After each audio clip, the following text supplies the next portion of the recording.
This is Bloomberg Businessweek Daily, reporting from the magazine that helps global leaders stay ahead, with insight on the people, companies, and trends shaping today's complex economy, plus global business, finance, and tech news as it happens. Bloomberg Businessweek Daily with Carol Massar and Tim Stenivek, live on Bloomberg Radio, television, and Bloomberg Originals.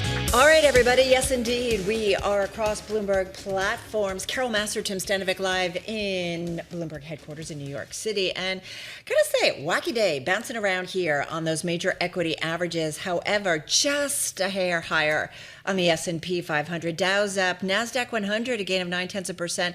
But I was kind of struck. I kept listening to Paul Sweeney this morning on Bloomberg Intelligence, and he kept saying, yeah, NASDAQ 100 is up, but the NASDAQ, not so much. Well, look, both of them have the Mag 7. Yes. Both of them have Apple. Apple is just dragging down every major index right now, responsible for 113 points to the downside for the NASDAQ 100 right now. But as Carol mentioned, that is being outweighed by some other companies, including Micron, SanDisk, Applied Materials, Lam Research, and Qualcomm. I got to say, we're a broken record. Philadelphia Semiconductor Index, folks, 26 of the 30 names are higher in today's session. That average, or that index, up another 4% in today's session, and it is up about 97% year to date. So, what? Oh, I mean, I mentioned Qualcomm. We got Ed Ludlow in just a minute to give us an idea of what the Qualcomm CEO told us. Also, what you need to know about Micron's blowout report. You know what I know? What do you know? It's all about memory. Okay. This is like the John Author's hindsight capital over here. Carol just reminding everybody. Hey, everybody. Bought those stocks. I have a little clue for you. Hey, we're also going to get into the challenge for investors, not only understanding that AI is consequential, but building frameworks precise enough to act on. That's what it's all about. There's news, and then actually figuring out how, as an investor, to make a move. We're going to talk to Jitanya Kanharndri. She is Bloomberg, Morgan Stanley Investment Management over there, and so we're going to see what she has to say. She has a whole report out. Well, speaking of reports out, we're also speaking with Nick Nafusi, Global Head of Retirement Solutions and Head of LifePath over at BlackRock, on being ready for retirement. He's got the latest report about how ready are we as a cohort. And remember, LifePath is the set it and forget it. Yep. As you get closer to retirement, right, your asset allocation mix changes, more bonds, less stocks. Exactly. I'm curious about the flows that they see. There's a lot that's under his umbrella. We're also going to talk the World Cup and global soccer. JT Batson, CEO and Secretary General of the U.S. Soccer Federation, is going to be with us. Maybe they should call it football. Let's get a check on the market trade. All right, let's toss things over to Amy Morris, who would never call it soccer. Or would you? What? No, I don't know. I know you got a lot of other more important things. She's like, to I'm keep. glad I'm hundreds of miles away from you two. I'm typing like a mad woman trying to get these numbers in for you, Carol.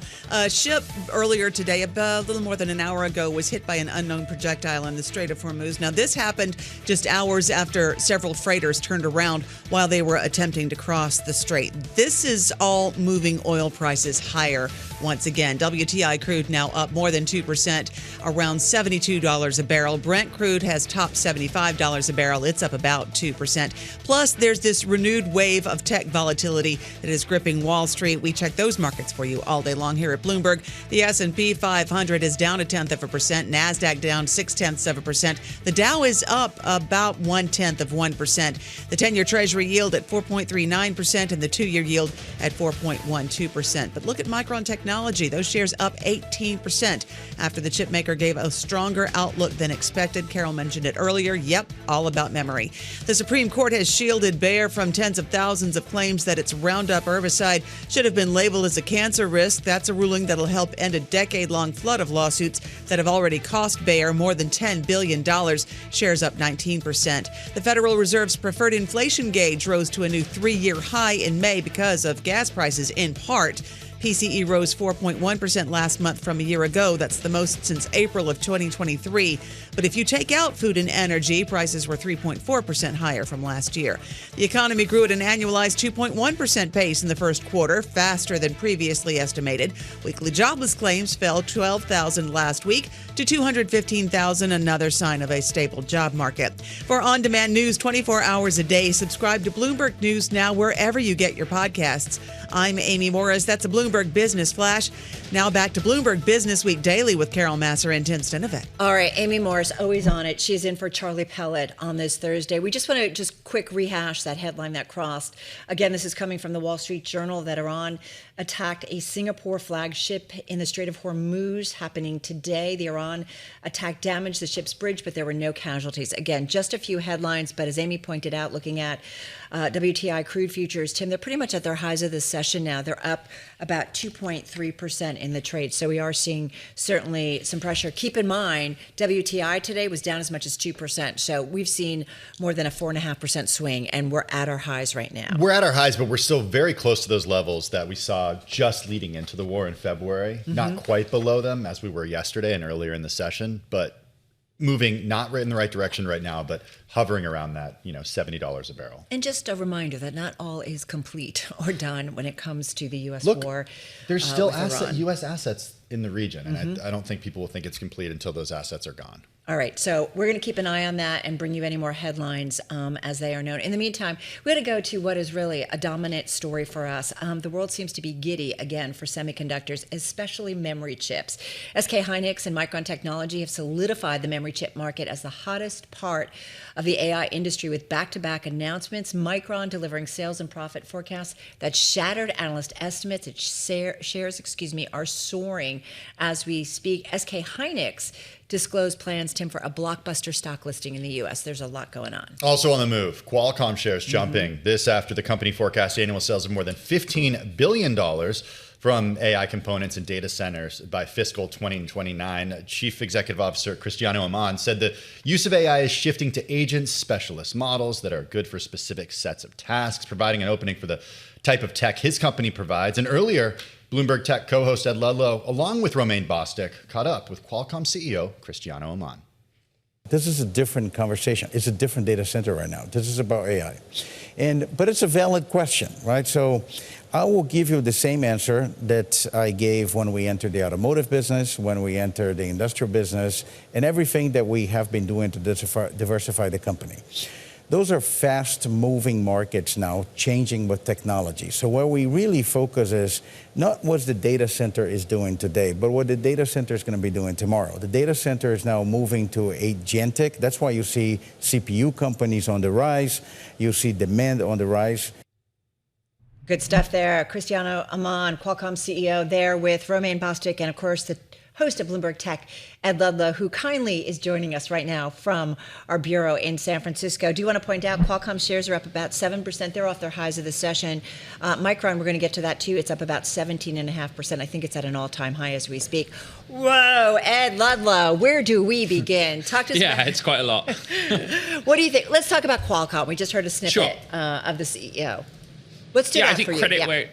Credit where credit's due, right? Qualcomm is the world's biggest provider of smartphone processors, a market that is not doing great right now. And they have made this entry into data centers. And what you heard from Cristiano Amon there was the answer to the question, didn't you already give up on data centers? And secondly, if you look at what they announced, Wall Street's clearly cheering what they've said about the future financial opportunity, but they're a little bit late to the game. Because these CPUs come online in 2028. Their accelerators, their custom AI chips for running inference workloads aren't here yet. And the problem is they're in this environment where NVIDIA absolutely dominates the market, and whatever's left, AMD comes up and gets the rest. But both of those companies have a new chip every single year. Qualcomm's chips are 2 or 3 years away. But he was honest about that. Like the market opportunity is absolutely ginormous, and they are very confident they're going after a very specific bit of it because their chips are nothing to be sniffed at. They're like highly performing, very efficient chips on a $1 per token basis or a $1 per kilowatt basis. Ed, you mentioned AMD, you mentioned NVIDIA. What about Intel, Broadcom, Google, Amazon? Yeah. Can we throw Cerebras in there? Yeah, you absolutely can. I mean, the field is becoming more crowded in terms of the number of players, but based on current data, which you can say is just simply sales or its deployments, NVIDIA has a technical monopoly, which at Bloomberg, we believe a technical monopoly is more than 70% of a market. So, the opportunity's there, and clearly based on the share performance, and also like what they said, right? Like they're going to do $5 billion of data center sales next year, fiscal or calendar 27, and that will go up to 15 by 2029. That shows progress for a company that has historically not been in that market. All right. So, Micron? Yeah. Let's talk Micron. Yeah.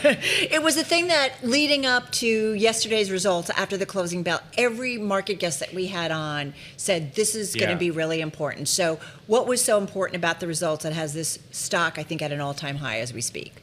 Yeah, it's not about beating the expectations of the street. Micron reset the expectations of the entire industry. And by the way, guys, I felt you both did a really excellent job to try and get the story from the earnings statement, because that's all you had to go on at the time. It was that supply was tight and it's going to be tight for a long time. And clearly higher prices is what moved the needle for Micron, not necessarily selling more units. And that's exactly how the call played out. So the big wow number was that in the fiscal fourth quarter of the current period, Micron saw $51 billion of sales. And it highly relates to data center and high bandwidth memory. And the street was seeing maybe 43. But the bigger picture is that's the best position for Micron to be in, where there's very tight supply, they have pricing power, and everyone wants the thing you're selling. Compare and contrast, it's not good for the companies who are in the market that are trying to get hold of those chips. I just want to know, I'm leaving 731 because love the praise. I feel like I've done it when Ed Ludlow says we did a great job on a complicated company like Micron. I'm done. I thought we were going to talk about soccer, but that's okay. No, I'm good. I'm good. Love you, as always. And you also helping us always make sense of all of these reports. Ed Ludlow, thank you so much. Be well. Sure. Ed Ludlow, he's the host of Bloomberg Tech. Check it out on Bloomberg TV, 11 a.m. to noon, Monday through Friday. All right, we're going to stay on AI. And why the challenge for investors is not only understanding that AI is consequential, but building frameworks precise enough to act on. So says Jitanya Kandhari, Deputy CIO Solutions and Multi-Asset over at Morgan Stanley Investment Management. She joins us here in the studio. What is the right way to build a framework? Yeah, so, I've written about 10 investment truths, what's really happening with the algorithmic compute capacity, how this is becoming a tokenized economy, how we are moving from, a reactive to a proactive system, what works in the software space, etc. So I think AI has become a full stack capital cycle, right? So if I look at it as 3 layers, there's the infrastructure layer, which is all the chips, the power, the transformers, the cooling equipment, the server, the packaging, the silicon photonics, name it.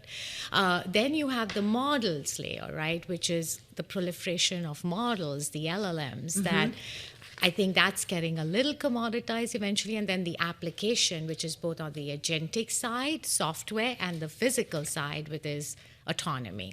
So I think thinking through these layers, how they connect, and where scarcity is becoming opportunity is the way to kind of build portfolios in the global space. So how would you do you build for the next 6 months or 12 months because things are changing? And I love that you went there because we've had conversations about those with, the large language models that, like you said, it's going to be commoditized and there may be some winners and losers or certain ones used for certain things. So how would you position a portfolio right now to take advantage of the AI narrative? And again, do we need to think in 6-month, 12-month increments right now? So I think the infrastructure layer, which was historically a cyclical story, right, with the chips and memory and photonics, cooling equipment, that has about a 8-quarter visibility from our meetings with some of the management companies. So I think we're feeling good about that traction. So from here, another 2 years? Yes. Okay. At least till the end of next year. Okay. I think there is a big dislocation between hardware and software. So if you look at the, in all country world, the software has really undershot.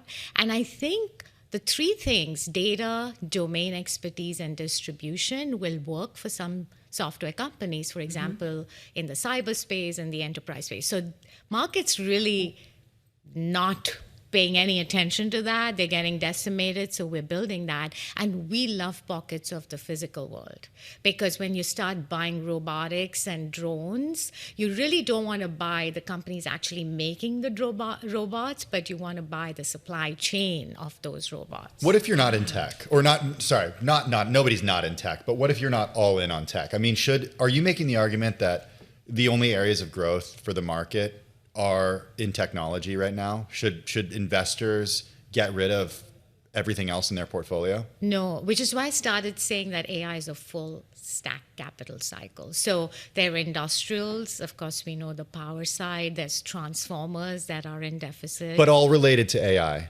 Yes, I think the market cap, it's blurring, right? Just like the internet with time, what is internet and what is not became hazy. I think it's all blurring. So we do play the markets with anti-correlated sources of alpha. So we do have, of course, this big exposure to hardware, software. Do you want to be buying the chip makers? Do you want to buy Micron? Do you want to buy Qualcomm? Do you want to buy these names?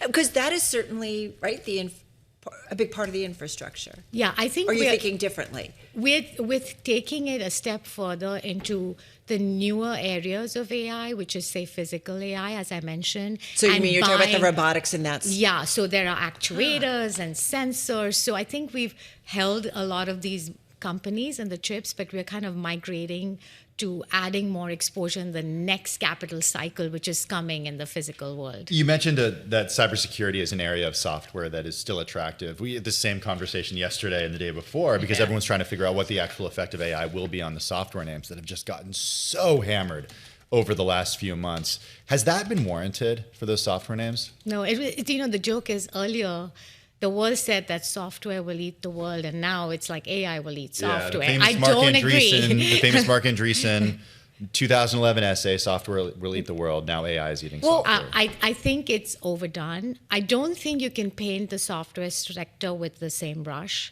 because I think there are companies that used to just build code, and those are gone, right? Because you can do all of that with the models. I think on companies that have, I said, the data, the domain expertise, the compliance understanding, the distribution are integrated in the workflow, whether it's in the enterprise side, in cyber, in industrial software, in healthcare software. We're trying to buy the leaders in those respective vertical domains. How much time, Titania, do you guys at your firm at Morgan Stanley, which is known for having kind of a foundation when it comes to technology, right? If you go back to the dot-com era and just in general, in terms of IPOs and so on and so forth. But I'm just curious, how much of your conversations when it comes to the market environment in general are you guys talking about AI? Is it 90%, 80%? A lot 100%? of time. One is, of course, how we investing is, because a bigger and bigger part of the market cap is, as you said, AI linked, and also how are we using it? So how are we really creating those efficiencies within our research process, within our costs, within the overall ecosystem to kind of really enhance the power of AI. Right, and figure out the ROI. I'm assuming that that's becoming a bigger part of the conversation too. Right. I mean, I was interestingly in Europe recently, and a lot of the companies were talking about that, monetization. Of course, Europe is far behind in terms of their models, but actually, you're beginning to see evidence of that. Titania Kandhari, she is Deputy CIO, Solutions and Multi-Asset at Morgan Stanley Investment Management. Thank you. Perfect conversation on this day. Check out your 401k, everyone. You may very likely be invested in these BlackRock funds. We'll explain.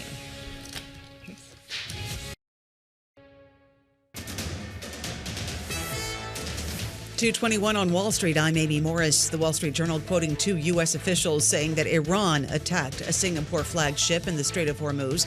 That's got oil moving higher. WTI now up more than 2%, right around $72 a barrel. Brent crude topping $75 a barrel. That's about 1.75% higher. And a tech sell-off weighing on Wall Street as we check those markets. We do it for you all day long at Bloomberg. S&P 500 is up 0.2%. NASDAQ down 0.25%. The Dow up 0.4%. The 10-year Treasury yield at 4.39% and the 2-year yield at 4.11%. Micron Technology shares are 17% higher after the memory chip maker gave a stronger outlook than expected. Analysts are positive about increasing AI demand and highlight the strength in the company's expanding margins. Apple raising prices of Macs, iPads, and home devices to offset cost hikes caused by a shortage of memory chips and storage. An Apple spokesman says the company has never seen a component price increase this much this quickly because of the rapid expansion of AI data centers, which is creating a surge in demand for memory and storage. Apple shares are 4.5% lower. A Supreme Court ruling has shielded Bayer from tens of thousands of claims that its Roundup herbicide should have been labeled as a cancer risk. Bayer shares are 19% higher. For on-demand news 24 hours a day, subscribe to Bloomberg News Now wherever you get your podcasts. I'm Amy Morris. That's a Bloomberg Business Flash. We go back to Bloomberg Businessweek Daily now with Carol Masser and Tim Stenovec. We got it, Amy. Thank you so much. Amy Morris in for Charlie Pellet. Hey, American workplace savers are more confident about retirement, but many may still be falling short of the savings that they need to achieve the retirement they want. I'm always like finding things on social and Instagram, like, do you have what you need? This statement is according to BlackRock's 2026 Read on Retirement report. They've done it for a few years. Let's get more on it with Nick Nafusi. He is Global Head of Retirement Solutions and Head of LifePath over at BlackRock. He joins us here in studio. He oversees, by the way, $700 billion in target date fund assets globally. Full disclosure, they're a part of the 401k plan. Yes, some of those are our assets, so full disclosure. Well, it's funny, on our planning call, we were like, how much is in them? Because it seems like they are part of so many different 401k plans. Can you just give us some size and scope, like how much they've grown over the last few years and how much money continues to come in? Sure. So going back 10 years now, when I joined the team, I think we were at about $150 billion, and we're now over $700 billion. And what you're seeing is this trend moving to defined contribution. So more money is coming into defined contribution. This is how Americans are going to retire. Mm-hmm. So the demand is higher. Corporates are now engaging more. So think of auto enrollment, company matches. So it's driving a significant amount of flow into target date funds, LifePath specifically. In a sense, though, I would imagine it's gotten a little more complicated. Also, we chatted about this on our planning call. The fact that, I'll never forget my first job. It was like, throw the 401k into the target date retirement fund, and then you just forget about it. And the asset mix changes as you get closer and closer to retirement. But then, over the last 12, 15 years, equities have just been on fire. Yeah. And had you overinvested or had been overexposed to bonds, you've really missed out. I'm curious how you think differently about the asset mix as people get closer to retirement versus maybe 10 or 15 years ago. Has that changed? Definitely it's changed. The change in thinking we have is around what we describe as personal pensions. So what we've done very well with the industry, and this is exactly what you've seen, is that we've gotten people into the plans better. So this is auto enrollment. Auto escalation means that we're going to increase the savings rate over time. You have corporate matches, and they're invested in target date funds. These are professionally managed, diversified portfolios. It takes the guesswork out of it. So you do have lots of equities when you're young. The products that we oversee is 99% equities for young investors. You have a very long time horizon to compound. What we're seeing now, though, is that people that are approaching retirement need something more than stock and bond portfolios. And this is where personal pensions come in. So think of the DB plans. DB plans had a wider source of assets to choose from, whether it's private markets, different types of active management, and importantly, guaranteed income. That's the change that we're starting to see. So strategies we have like LifePath Paycheck, this is going to embed guaranteed income into the portfolio so somebody has an option of taking guaranteed income in retirement. If you give an individual money, large lump sum of money, and say, hey, you've got a large asset balance at 65, good luck. That's what we're doing right now in the industry. We've professionalized accumulation, but we need to take that money and show them how to convert it into spending in retirement. Nothing's a given, though, and nothing's guaranteed. And we have certainly, if you think about the last, go back to the great financial crisis, like we have seen things in our lifetime where markets really come undone. And, all of us who were around during the GFC, I just remember thinking, okay, our financial system's going down. And there was a lot of moves to make sure that it did not. And that's the gold standard. We had COVID, the shutdown of the economy. Now, listen, we've bounced back tremendously. But how do you guys factor, like I said, nothing's a guarantee. So how do you figure that out? Diversification. Simplest answer is, so this is where the bonds have come in. Bonds did very well during that time period. You're actually seeing a change now. This is one of the keys that we talk quite a bit about. Bonds have evolved to where they're not providing the level of diversification in the last couple of years that we've seen really since the 1980s, the early 1980s.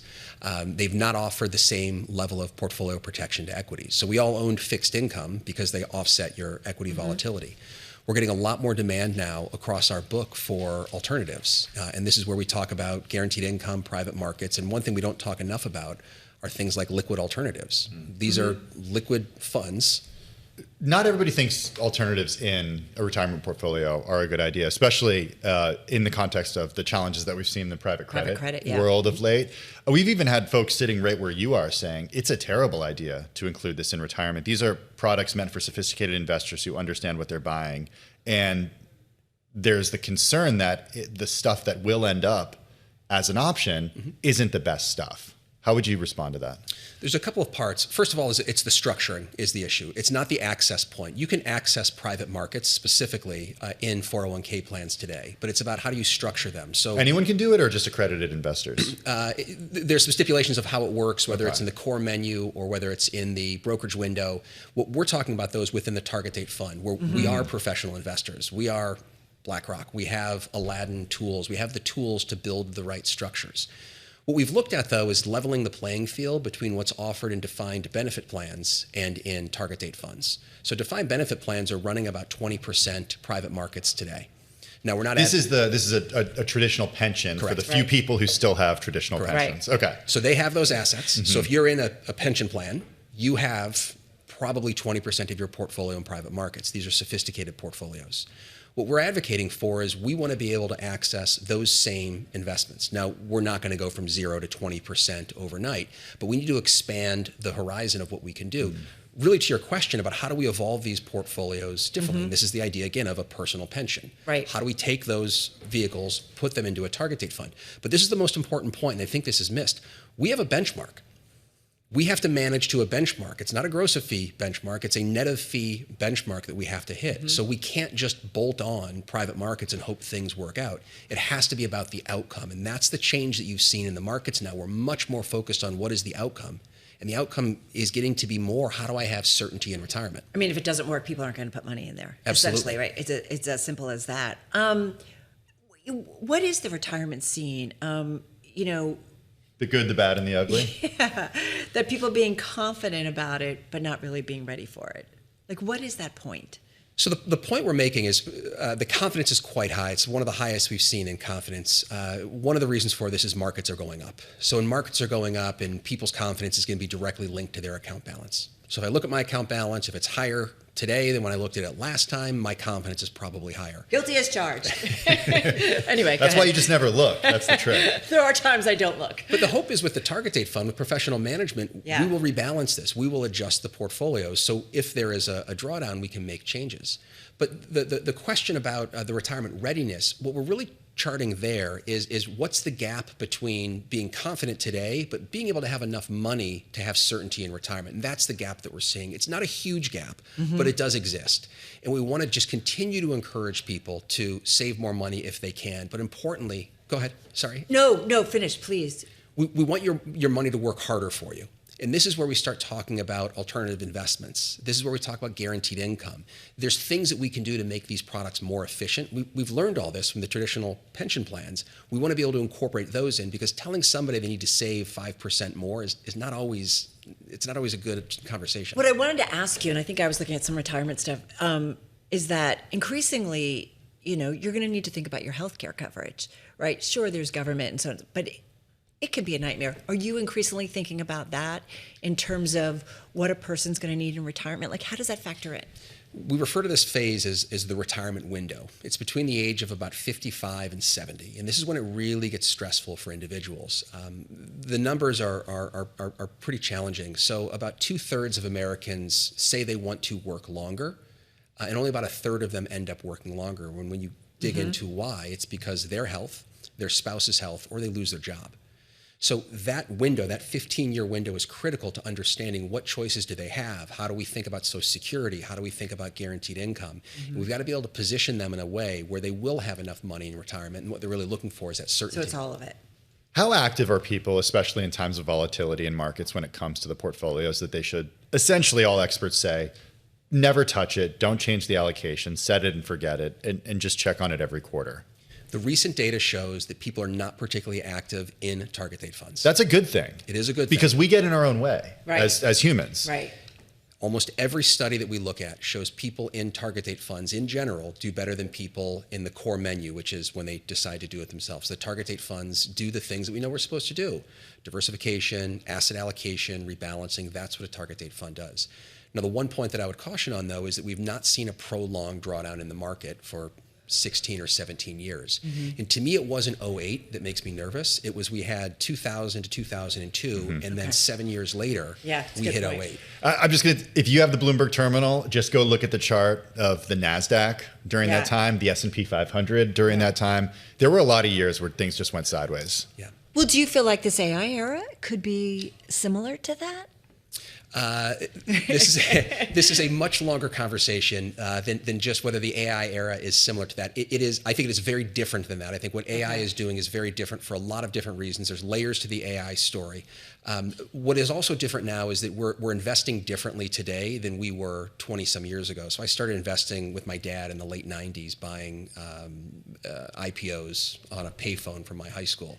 So thinking about that versus teaching my sons about target date funds and talking about Trump accounts, we've gotten to this diversification point. We've gotten to a point about people actually own bonds now. They own alternatives. So I think it's a different investment market. Okay. It is more diversified. It's also a market where people have to be in to plan for their retirement. We only have 30 seconds left, but you mentioned Trump accounts. How does that fit into the retirement picture? It's an access point. So it's about rewiring the entire retirement system. Trump accounts simply do what we all know is save earlier and let your money compound for longer. So if you can give somebody that is just born, somebody 5-10 years old, more time to compound, you know the math as well as I do, that extra time of compounding is important. And I think the more Americans that invest in capital markets, American capital markets, the better we're going to become. You have to come back because there's a lot more I'd love to talk to you. Because we do think about the need for individuals to take care of their own retirement because you're not going to have companies doing it. It creates this automatic demand for investments. And I don't know whether that's a good investment loop or whether that creates... Anyway, will you come back? Absolutely. All right, we would love it. We got to run Nick Nafusi. He is Global Head of Retirement Solutions, Head of LifePath over at BlackRock, that is, overseeing about $700 billion in target date fund assets globally. Thank you. Come back soon. Thank you. Yeah. When we come back, the World Cup in full swing. That is why my son is staying up so late. I believe it's every night. Full Football. swing or kick. Yeah, JT Batson stopping by from the U.S. Soccer Federation.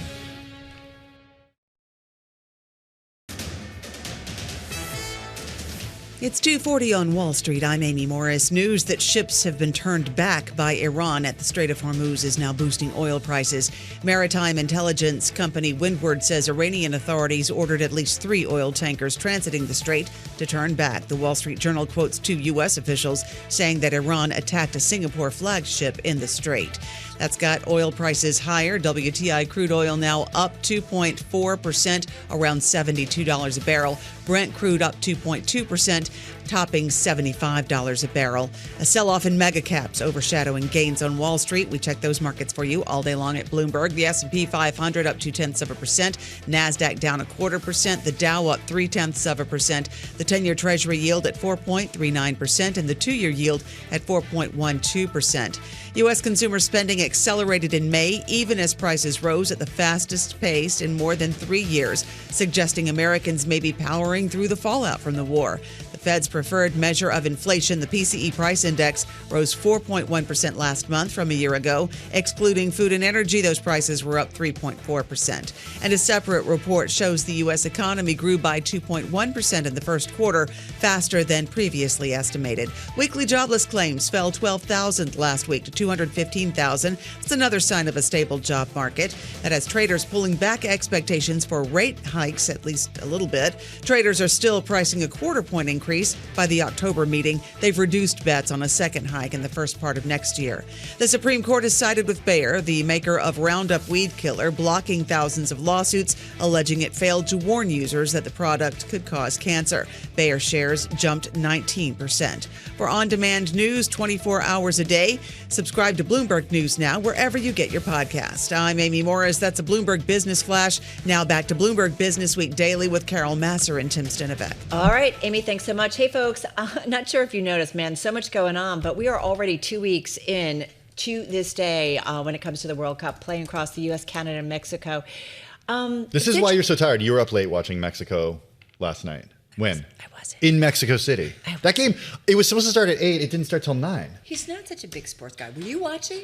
Well, my son has to go to bed at 8:30. That's like the rule. Okay. And so I thought he could watch a little bit of it, but he was able to watch a little bit of the game before. So all right. A little bit of Brazil. Let's talk about what's going on, because the Odd Lots podcast, they're doing something, and I was reading and they pointed out that the last time the World Cup came to the U.S. was back in 1994. Before then, the World Cup was an enormously popular event with surprisingly limited commercial significance. Fast forward, it is massive with a global audience and reaching, I got to say, it's one of the really world's most watched global sports events. So leading the way forward with us is JT Batson. He's been CEO and Secretary General of the U.S. Soccer Federation since September of 2022. He joins us from Los Angeles. JT, great to have you here. And then also with us is our own Randall Williams. He's Bloomberg News senior reporter, co-host of the Business of Sports podcast. He's here in our New York studio. Great to have you here. You've been tracking all the games in and out. I'm going to let you ask the first question of JT, because you've been watching all of this stuff. I mean, let's start off pretty basic. JT, how happy are you right now? Definitely happy. And based on everyone I keep running into here in LA and my travels around the country, lots and lots of happy people here, and they're excited for the run we're on. Are you surprised at how well it's going? You know that there were a lot of stories leading up to it about cost and access, and everybody here in the New York Metro was like, it's going to be a nightmare, and it is a little tough moving around, but it just seems to be going well, and everybody who's at the games are just having a blast. Well, the U.S. is a soccer country. There are well more than 100 million people in America who are fans of soccer. And of course, we have such a diverse country with people from all over the world. So every team was going to feel welcome here. Everyone is going to have an amazing time. And people are now seeing that all around the world. It's pretty cool walking around the streets of New York. You see Argentina jerseys on a day that Argentina is playing. You see Brazil jerseys all over. Even here at the office, I sometimes am seeing jerseys this week. No question, World Cup fever is hitting here. In the streets of Brooklyn over the weekend, they were selling all the jerseys that were available for these countries around the world. They were out of U.S. jerseys in every size. And I think that really speaks to the enthusiasm that we're seeing right now, especially among kids. How do you translate that enthusiasm into something sustainable for the U.S.? Well, a couple of things. One is you're right around the incredible demand for the U.S. jerseys. They're iconic. They're a ton of fun. And even though Nike produced way more than they ever have before, they have been, hot items all across the country. And so it doesn't surprise me to hear about that in Brooklyn. And I think, more broadly, we view the opportunity we have now, this World Cup, the LA Olympics, and hopefully the Women's World Cup in 2031, to have a similar impact on the growth of this sport as we did 94, the Atlanta Olympics in 96, and then the Women's World Cup in 99. And if you think about what soccer was like in 94 relative to where we are now, imagine what it could look like in the future with all this excitement. And we're excited about using this as a way of getting more soccer in schools, getting soccer in more communities across the country, getting more commercial investment in our sport, getting more government and philanthropic investment in our sport. And so lots of exciting progress. And we know that the best days for soccer in this country are ahead. I should clarify, I don't know if the woman selling them, they said Nike on them, Randall. I don't know if they were official Nike gear. I just want to clarify. Yeah, that's a good clarification point. I do wonder for you, JT, What do you think the real impact of this World Cup is on U.S. soccer in comparison to previous World Cups? Of course, we had Qatar and South Africa and so many other ones that created incredible memories. But for you being here in the States, seeing, the fans sing along in the arenas after, in the stadiums after the U.S. has won, what do you think the real impact of this World Cup is going to be on U.S. soccer? Well, I think for us, we've always viewed this as an opportunity for for Americans to fall in love with this team. And I think they've done that, and folks are excited. Being in the Seattle Stadium when everyone was singing Country Roads was pretty special. And I think, the sort of collective energy of that and the 15,000 people who all marched together to the game, just the pride, the passion has been awesome. And then I think more broadly, we've always viewed this summer as an opportunity, in the World Cup being here, as an opportunity to get organizations, communities, individuals to take the big steps forward to propel soccer in this country. So as an example, before our first game in LA, we announced with LA Unified School District that they're committing to put soccer in every school. So that's 400,000 kids who now are going to have access to soccer. And we're working with communities all across the country to do that, with our goal of by 2032, every school in America having soccer. And so it's those sort of movements, it's those sort of actions that we believe are going to propel soccer forward for generations and generations to come. Now, JT, I could congratulate you on U.S. soccer's 2 wins here, but I could also congratulate you on your contract extension. And I wonder, you being locked down long term for U.S. soccer, what is your vision beyond the World Cup to make sure that this momentum, this excitement around the game of football and soccer here in the U.S. continues? So at U.S. Soccer, we view our role as being in service to soccer. We think our role is to support those who are bringing soccer to life in communities all across the country. And we have 3 generational ambitions we're focused on. U.S. soccer success, so we want our teams to win World Cups. We want U.S. soccer to be everywhere. We want soccer to be the #1 played sport in every community. And we want U.S. soccer to be yours. We want everyone who cares about our sport to feel connected to U.S. soccer and to our sport. And we're just getting started. There's a lot of work to do to bring those to life at the scale that match the ambition of our fans and everyone who cares about us. And so I'm excited to be doing this for the long haul, and looking forward to many years of great progress ahead. JT, 30 seconds. When do you want to see the World Cup hosted here again? Love it always to be here. Of course, we've got the bid in. It's just not the way it works, unfortunately. We've got the Women's World Cup bid in for 2031. That's going to be spectacular. It'll be the first time 48 teams will be in a Women's World Cup. We will set a new standard for what all of that can look like, and it'll be a ton of fun. So maybe in 2 years? 3 years? No, I'm just kidding. We got the Olympics back in LA in 28. Right. So okay. So we want to win medals on the men's and women's side there. So we'll keep the party rolling. Listen, this was really fun. Good luck and congratulations on the event. Certainly has a lot of folks here in Bloomberg and really around the New York metro area really excited about these games. JT Batson, CEO and Secretary General of the U.S. Soccer Federation, and of course, our sports expert. One of them here. Unbelievable. Randall Williams, Bloomberg News senior reporter and co-host of the Business of Sports podcast.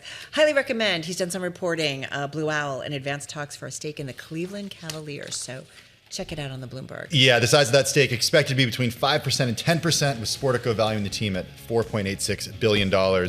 Check out Randall's story for more exclusive details on Blue Owl being in advanced talks for a stake in the Cleveland Cavaliers. All right, when we come back, a check on the trade and stocks on the move. You are listening and watching Bloomberg Businessweek Daily.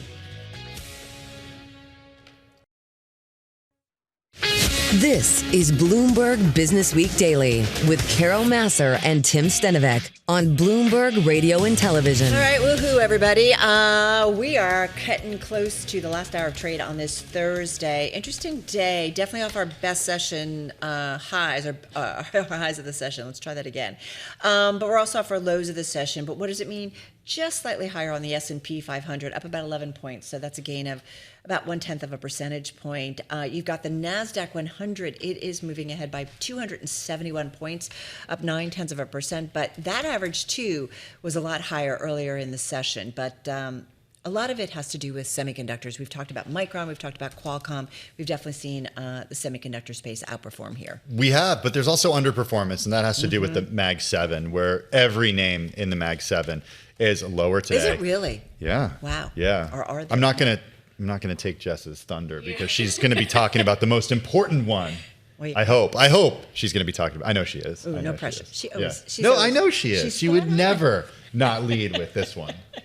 I'm Carol Massar, along with Tim Stanovic. Let's get to some stocks on the move on this Thursday. Jess Menton is Bloomberg News deputy team leader and senior reporter here in our New York studio. So, yeah, let's talk about the trade. And you do have one of the Mag 7 that we're going to start with. And Apple. to Tim's point, because I was going to mention using MOV for the Mag 7 index. So, of course, it is Apple down close to 5%. It had been almost down as much as 7% earlier, but still on pace for its worst day since February 12th. So, unfortunately, this came on the back of those reports. Of course, Mark Gurman from Bloomberg News putting out about the price increases for a number of its products. If you're looking at its iPad, its Mac, home devices, the Vision Pro, we haven't seen those price increases just yet for, say, the iPhone or iPods just yet, but potentially he was saying that could be coming. So people watching that. So if you're looking at what happened this morning, because NASDAQ 100 futures were up more than 2%, but then once this came back, you saw Apple, a lot of those hardware type companies, and of course,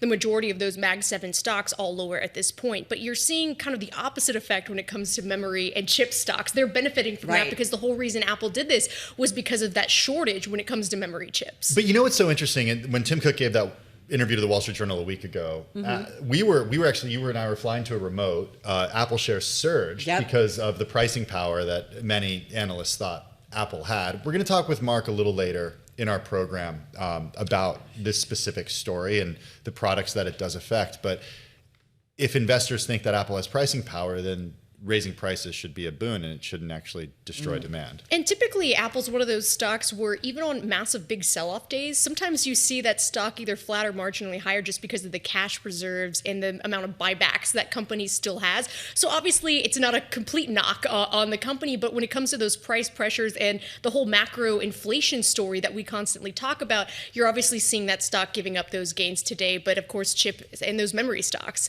are the ones that are going to benefit from that shortage that we've seen. That's called a perfect segue.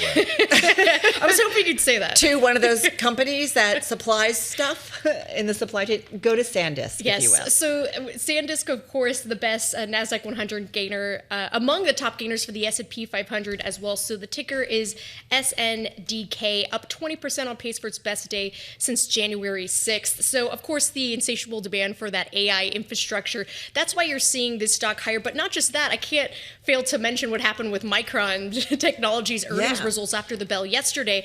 MU's the ticker symbol for Micron. If you're looking at that stock, up 17% on pace to close at a fresh record. So blockbuster earnings reports. Citi was actually talking about SanDisk specifically because of the story with not just Micron, but the tight supply. They still feel like SanDisk, in addition to Micron, will benefit from that. And so they ended up raising its price target to $2,500. It had been $2,025 before. So they still see that as a winner in addition to Micron Technology. Yeah, I mean, gosh, you got to look at like all the related, right? And also supply chain, something we talked about earlier. It's interesting though, because other chip stocks, if you're looking at ARM, Marvell, not doing quite as well in the memory space, or NVIDIA, that stock is still marginally lower today. So it's really more not chips broadly, but memory stocks that are the ones that were doing well. Yeah, which is why we kind of have a choppy market today. Well, it's also then the conversation when it comes to AI, like, you know, shifting once again. All right, let's get to strategy. Yes, MSTR is the ticker on this, down close to 8%. So